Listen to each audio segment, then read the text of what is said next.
Halo, saya Nur Maharmantir. Halo, saya Elsa Mutia Syafitri. Saya Suairia. Saya Prema Kusirawati. Saya Fitra Satria. Saya Sandi Pranata. Saya Gabriel. Pada proses pembuatan minyak, kita harus melalui tahap yang dinamakan menghasilkan CPO terlebih dahulu, di mana CPO mentah itu terdapat GAM, ALB, fosfasida, air, dan juga kotoran.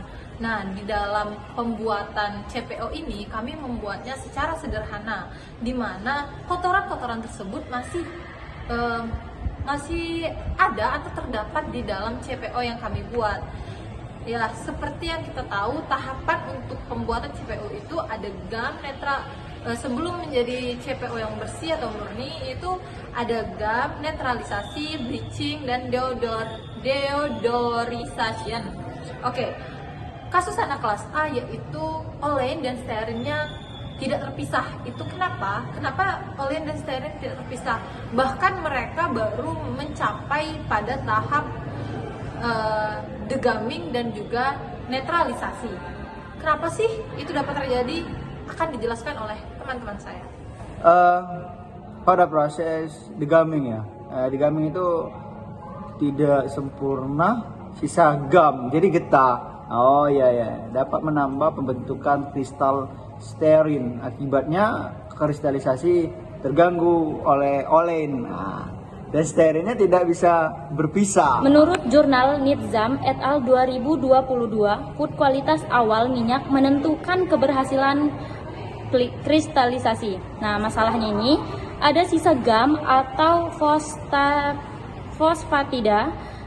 Degamming tidak sempurna sehingga menyebabkan kristalinnya terganggu. Nah, fosfatida ini bertindak seperti surfaktan atau emulsifier, menghambat pembentukan kristal stearin menurut Zaliha et al. 2004. Baik, selanjutnya ada proses penetralan. Pada proses penetralan, menghilangkan asam lemak bebas dengan NaOH. Jika ALB berlebihan, itu akan membentuk sabun. Ini terjadi karena adanya tegangan molekul, fase padat, dan cairnya tetap tercampur. Jadi mungkin teman-teman kelas A kita itu proses penetralannya tidak berhasil. Jadi sehingga fase padat dan cairnya itu tetap tercampur. Selama proses netralisasi, sisa sabun atau air yang tidak bersih itu dapat menyebabkan fase cair dan juga padat di CPO itu tidak memisah.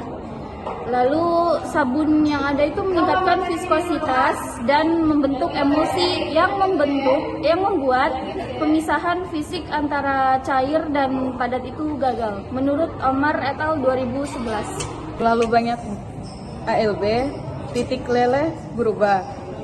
ALB tinggi menurunkan titik kristalisasi sehingga tidak terbentuk fase padat. Pada faktor proses itu terjadi juga suhu akhir terlalu rendah, kurang dari 20 derajat, sehingga fase cair ikut membeku atau seluruh campuran solid.